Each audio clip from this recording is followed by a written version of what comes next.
Welcome to So Many Sequels. We're your book club for movies and VeggieTales adjacent digital media from the early aughts. I'm Josh. I'm Garrett. And I'm David. Welcome to our... My voice is getting better. Allegedly. I don't even know if I can tell a difference sonically through my headphones as last week. But yeah, David's still here. He sounds a little less hoarse than last time. But regardless, we're here to talk about what's been going on this past week, what movies we've been watching, what's been going on in movie news. There's been a lot this past week. But first, a couple movies we watched this week. I'll start because I rewatched a favorite of mine. A24 is playing some teenage angst movies throughout the month at AMC. They're calling it their Angsty August. And one of those was Bo Burnham's 8th Grade by A24. The 8th Grade was showing at AMC. So I went and saw that. And it was really fun. There was a fairly decent crowd in there. And they were very engaged. Loud, deep laughs at some of the cringe middle school stuff. I don't know if you ever saw it, David, but I know Garrett will remember. I remember we went and saw that. And because he nails so much of being an 8th grader, even with the main character being a young girl, there's so much that can be applied to any teenage or any 13-year-old kid. It's just very funny and very awkward and very touching too. It was a great movie to revisit. I think I appreciated parts of it a little differently and maybe more this time around after several years. But yeah, 8th Grade, if you get a chance to rewatch that, you should. And check out what else. I don't remember what else they're playing, but there's more Angsty August movies at AMC from A24. So that's what I did this past week. I said, what would you pick? What would be on your rundown? Oh, I'm not really sure. I mean, I would probably be inclined to start looking at like some coming of age comedies to start with. I think those are really good ones. The Edge of 17 is a super angsty movie that I like a lot. Booksmart. So probably somewhere around there. Booksmart, yeah. Easy A. Easy A, yeah, that's a good one. Would Almost Famous count, or is that too cool? No, that's not too cool. I don't know if it's really angsty. Yeah. I think they're angsty. Yeah, I think it could qualify. For sure. I was trying to think of something older than 2015. Well, yeah. Well, you know, we are who we are. Future producers of this show, remember this moment so we can come back to it. Anyway, that's what I did. Garrett, you saw a new movie too, right? Or did you have something to say? Well, I was going to say 8th Grade. I agree. I haven't seen it since you and I went to see it in the theater. But man, that movie hurts in the best of ways. I mean, like the cringe is painful. And then, you know, there are some really heavy moments in there from that movie. And I haven't gone back to watch it. And I think it would be interesting to go back and see how it do. Yeah, for sure. They're like audible groans at parts, just that kind of like relatable, you know? You're like, man, that was kind of stuff. Intentional cringe is kind of hard to pull off. Yeah. When you do. Ooh. Yeah. Not for middle school. Middle school is just cringe. Intentional or not, everything. It doesn't cringe, really matter.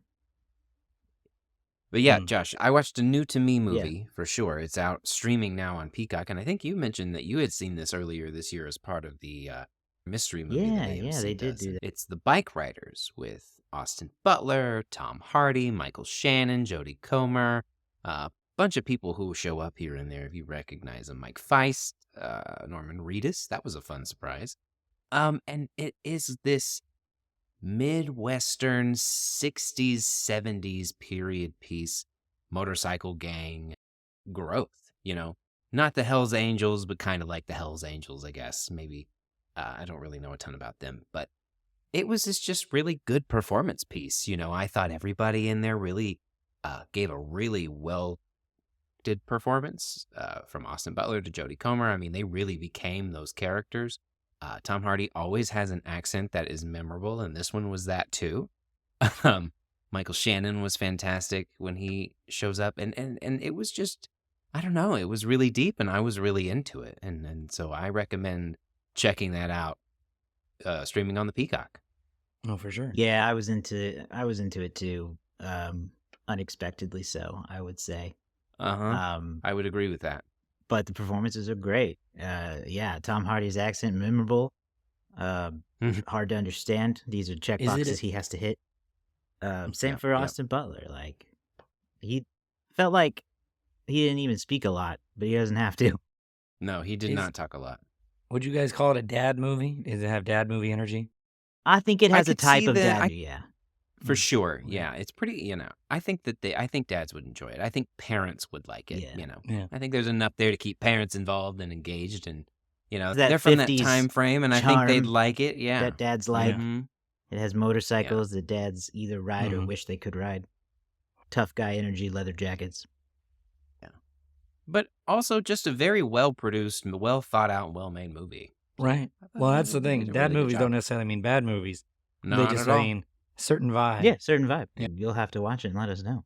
Yeah, I, it has the I know it does not quite look like a cool guys, cool crimes movie, but it does look like it has cool guys at least. Yeah. At least. Maybe not, I wouldn't qualify them as cool crimes. I would say they're quite violent, but there are crimes. Yeah, violence kind of takes sort of if it gets violent, See, that sort of takes it out of cool But crimes. they almost. think the crimes are cool. Doesn't that count? They Okay. definitely think the crimes are cool. Listen, It's a nebulous concept. I went, man, you guys are really sensitive about your little boys club. They are, aren't like, they always? You all are just so uptight. Like, oh my God, it's not that big of a deal. Chill out a little bit. Sometimes people just outgrow the club. You don't Yeah. have to murder them. You can't walk That's not in this necessarily bar what with happens, that but- jacket on. What do We're you care what making I up the wear? rules. Right. And they even talk about that. They were like, the rules, they don't really mean anything, but man, they took them seriously. So I did not watch anything interesting this week. Yeah. But what I will tell you is that it does dovetail into what we're going to talk about next. Okay. So I watched 2009's Sherlock Holmes starring Robert Downey Jr., Yeah. which is still a fun movie. And I'm pretty convinced that we'll never get Sherlock Holmes 3 because he's tied up doing Doom now for the rest of his life. Yeah. Would Agree. till he's 90. And but as we move on, Josh, you have some notes in here about Robert Downey Jr.'s potential almost cameo. Yeah, so in we're way past number the one movie? spoiler window for Deadpool and Wolverine, but I'll still be kind and give you Mhm. one if you'd like. But there's a lot of stories coming out now about the cameos, how they came to be, all that kind of jazz. And it has come out now that the filmmakers tried to get a Robert Downey Jr. cameo. They wanted him in the scene where Deadpool has gone to Happy to pitch joining the Avengers. I guess they wanted him in that scene, but RDJ was not interested. He was the only actor to turn down a role who was asked, even though apparently Ryan Reynolds pushed really hard for him to do it. And they had no idea why. It's important to note that they did not know about the Doctor Doom casting. They were just like, why is he doing this? Why is he saying no? He's the only one that's saying no. They had no idea. They also floated an idea where the Avengers, all of the original Avengers would be there and Deadpool would just kind of like roast them, which I could see that being funny. And then they also had an idea where they were going to have Peter pick up Thor's hammer pretty easily while Deadpool would struggle with it. These are all funny bits, but the Robert Downey Jr. part is the most interesting one because I think it's interesting because I don't really know why the Doctor Doom casting means he can't cameo as a past version of Iron Man, but I'm open to hearing your ideas and reactions. Because if you remember, the Comic-Con was like the weekend after Deadpool and Wolverine came out, I think, or it was like really close to each other. So maybe there was trepidation of like, I don't know if it's entirely Robert's decision or not, but maybe there was some trepidation of like, I don't want to put in people's heads the idea that I might come back as Tony Stark a lot when I'm about to come back as this other character and feed this idea. I don't know if he's really thinking about it that way or not. Maybe he just didn't think, maybe his thought too is, as Tony Stark, if I'm going to come back, I don't want to come back for like a 6-minute, brief moment. I like it needs to be like a little bit more substantive. I don't know. I could see him having some different reasons why. It would have been very interesting to see those characters interact because in the Avengers, Tony Stark is very much the sardonic one who doesn't really let on how serious he's taking things. To juxtapose him with a character that takes things even less seriously than him sometimes would have been interesting to have Iron Man or Tony Stark force him into straight man role. I don't know. What do you guys think? Yeah, I think that the timing has to do with it more than anything else. Because I think that if it hadn't been for his recast as Doom, then he probably would have been like, yeah, I'll come back and do that thing for fun, whatever. It would have been more impactful than what they had for it. But with the casting reveal, I think that would have been like, again, we talked about it a couple of weeks ago, how I already think there's already going to be a certain amount of people, if they show his face, are going to be like, hold on, wasn't he the other guy? So why is he this now? And so I think that had he come out as Tony Stark and then they revealed him as Doom, that would have amplified that to the nth perspective. Yeah, there's going to be a lot of people, even when the movie comes out, there's going to be a lot of people, and especially kids, who are going to be like, what? They don't even know. They don't hear the news. They don't know that stuff. And then it's just Robert Downey Jr. there. So, yeah, I think that's an interesting point. I really wonder how much he's going to look like himself. Like how much, because if you take away the beard and you take away the hair and the sunglasses and stuff, he could look totally different. And so I wonder if they're going to go a direction of presenting Doom as like not really looking anything like Tony Stark did. He will or what they're recreate himself like Christian Bale used to do. Mm-hmm. Because well, he'll be a dude disguised as a dude playing another dude. Yeah, blackface. No, for Dr. Doom. I was just referencing a line, not the literal, character. Yeah, because I mean, you look at him in Tony Stark, and then you look at him in something like Oppenheimer, which he did last year, where his character is bald. He does not have any facial hair. He looks much older in Oppenheimer than he does at any point when he was playing Tony Stark. So, like, I don't know. There's a lot of ways they go with it. I wonder if they're going to go with something as clear as when his face is revealed, he just totally looks like Tony Stark. That just feels weird to me to go down that route. But I don't know. It's their wheelhouse. It's their sandbox. They can do whatever they want. Yeah, interesting stuff. Also related to Deadpool, Channing Tatum is now throwing his final, probably Hail Mary pass to catch a Gambit movie. Now that the reaction to his first appearance as Gambit in Deadpool and Wolverine, part of the joke there is that he'd been long attached to a Gambit movie that never ended up getting made after getting several false starts after several years, with Channing fighting for it, my understanding, about as hard as Ryan fought for Deadpool, and it just never came to be, so he finally got to do it here, and now he's like, Disney? He's like, because people are liking. Look at all the TikToks. Look at all these TikToks. I'm about to make a name for myself. People over here. love his accent. Come on. Yeah. But we also they? just seem to have. Yeah, I know, right? We also seem to have just laid the Fox universe to rest. So I don't know. Is that even would they be willing to do that? They have seemingly brought back some other characters. Patrick Stewart we saw in Doctor Strange Multiverse of Madness. So like, why not? Maybe give if you're gonna even have Gambit, why not? So, I don't know. We'll see what happens, If it happens, he'll be like Drew and be like, I prayed for this and it happened. And that'll be a great moment for him. But will the people come out? I don't know. I don't think they can make a Gambit solo movie. Maybe just put Gambit in the MCU version of the X-Men. I can't really see Gambit as a solo movie person. Yeah, I agree. If you want to throw him in there as a side character or part of somebody's team and have him in there, that's fine.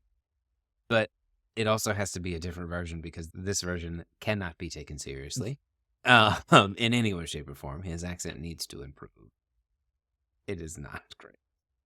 I know the people might love it, but I think it's one of them wink, wink, nudge, nudge. There's been some interesting talk on that. I can't tell if Cajuns are being serious or not. There Some of them has say, been. like, I hey, have you didn't seen do a the bad same job. kind of reaction where I have seen people insist that it is actually quite accurate, and others All insist right. that it sounds goofy AF. And I'm like, I don't know enough either way. As a person who has no cultural experience with that, then I will retract my statement and I will let the people fight it out on the internet and not care. That's I probably think, valid. I think the issue is that it's Channing Tatum and that you kind of know what Channing Tatum sounds like. And so you're listening to him going like, I can't tell if it's good or not because I know who that is. Like if you just play the voice for me and didn't show me the face, I'd be like, yeah, I guess that sounds like a Cajun accent. I don't know. That's where Yeah. I'm at, But, because yeah. like everything I see, I think he really loves that character, and I just don't see I'm him sure he making fun does. of it intentionally. You know But I what don't know. it feels similar to?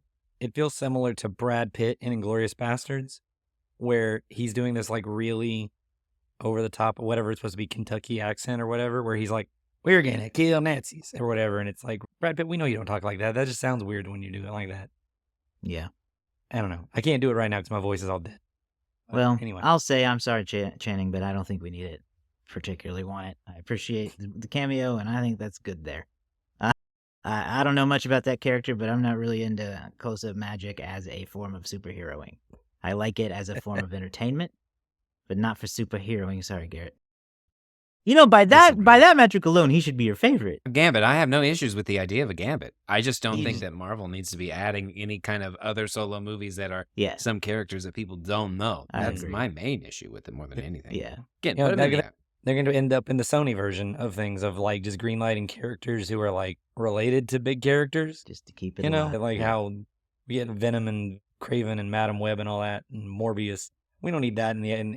Yeah, we don't. All right, last big batch of news items. We'll kind of go through these quickly because there's a ton. But D23 happened. I don't know what the 23 is significant of. I don't know why it happens every 2 years. No, I used to. It comes around like the Olympics for some reason. But anyway, D23 happened where Disney announces a bunch of things over the weekend, I think, and they announced a bunch of things. Most of those things being big sequel announcements. Yay! Mhm. To how some people might feel about that. One, probably the biggest surprise, I think, is the Incredibles 3 announcement. Yeah. Incredibles 2 came out several years ago now, was a big money maker. And now we're getting Incredibles 3. What do you guys think about this? We talk a lot about Pixar and their kind of shift back towards sequels and all this stuff, and the Incredibles though. What do we think? Yeah, I'll let you go first.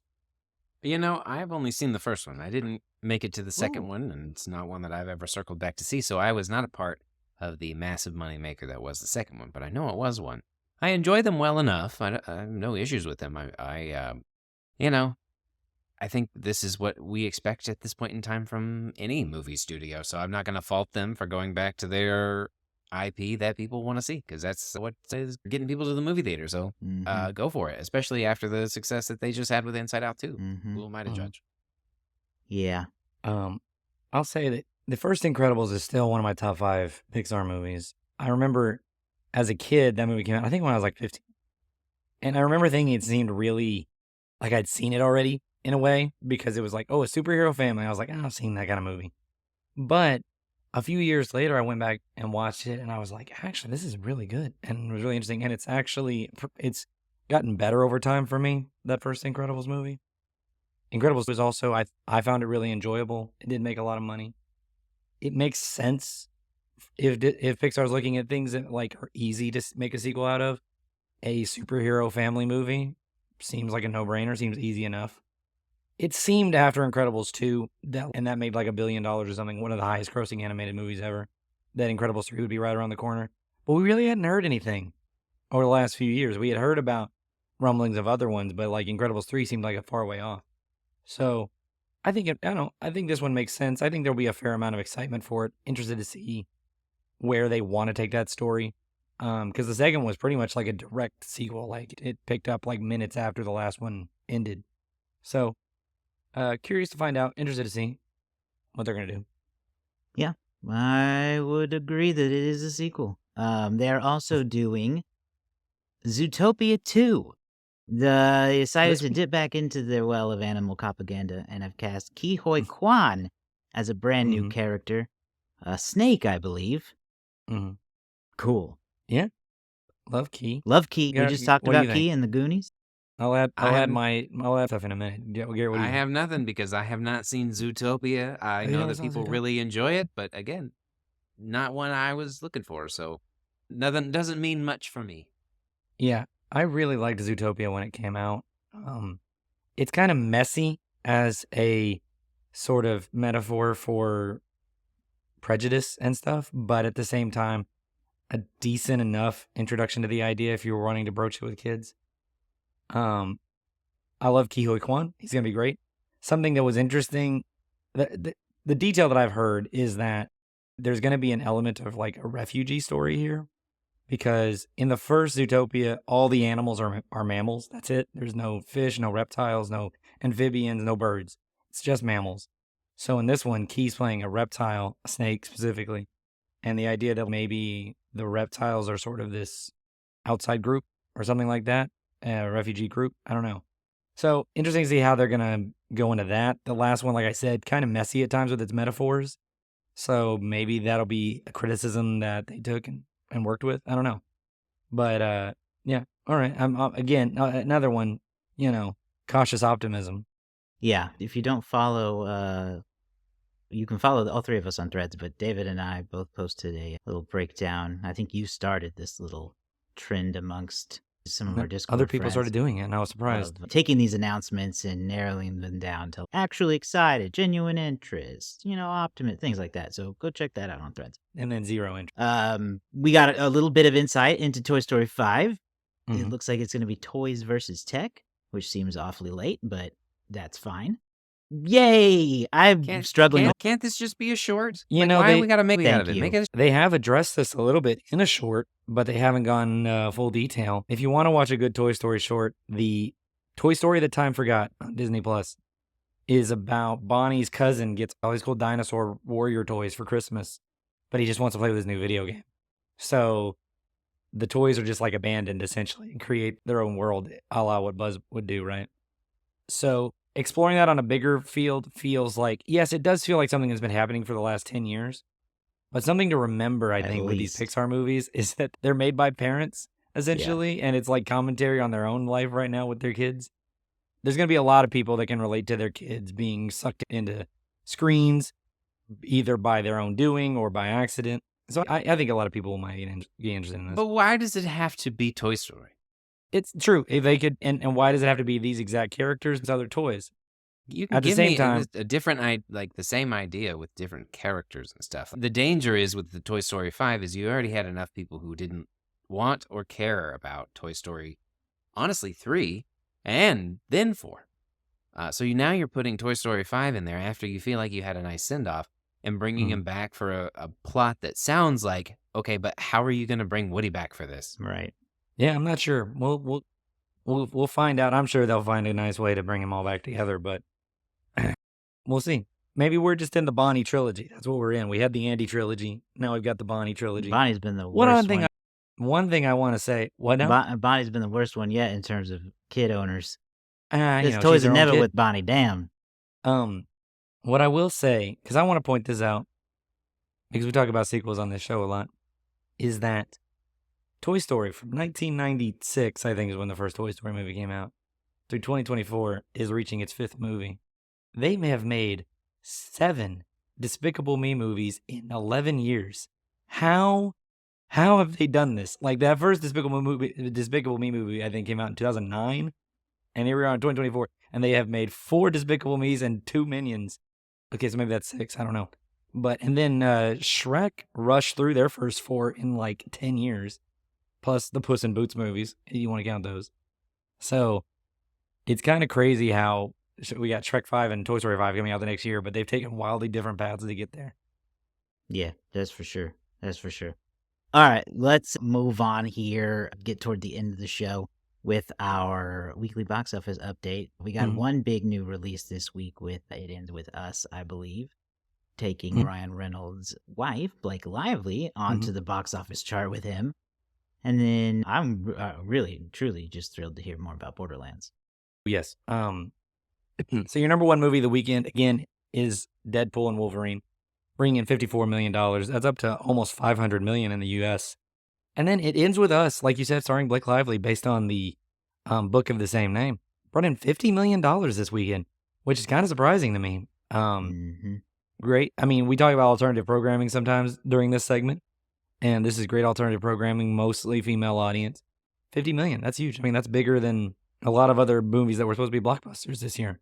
You clearly didn't read the book, sir. And apparently, huge following for the book.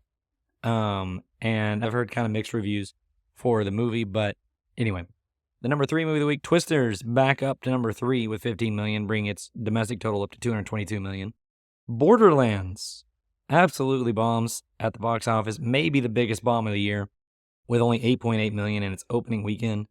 We talked last week about Harold and Purple Crayon and how it had a pretty poor opening. Well, this had a bigger budget than Harold and Purple Crayon, so in terms of loss, it's probably looking at more. Now, Who knows where it'll go from here, but 8.8 is not a great start for that movie. I would expect to see it on Peacock in weeks.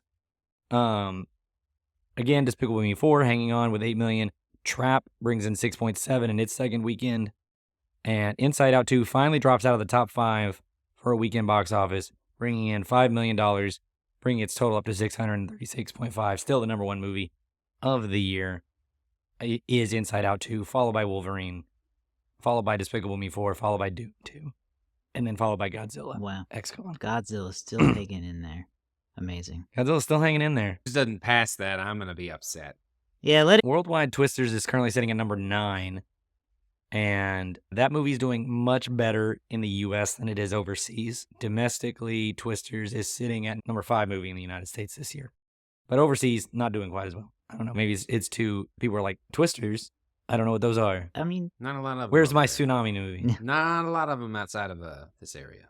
I think there's some in China, but I don't think it's as big of a... well, that's the end of our weekly update for today. Thanks for tuning in. If you enjoyed the show, please subscribe on YouTube or in your favorite podcasting app, whichever you prefer. We are getting closer and closer to our goal of 316 YouTube subscribers, so go hit that subscribe button. Helps us out a lot. If you want to get more involved, you can join our Patreon, patreon.com/so-many-sequels, for access to our Discord community and some other cool perks. Don't forget to follow us on social media, on TikTok, Threads, Facebook, and Instagram. Love to hear your feedback on the show. Find out what you've been watching lately. And that's it. Be back very soon with our review of the week.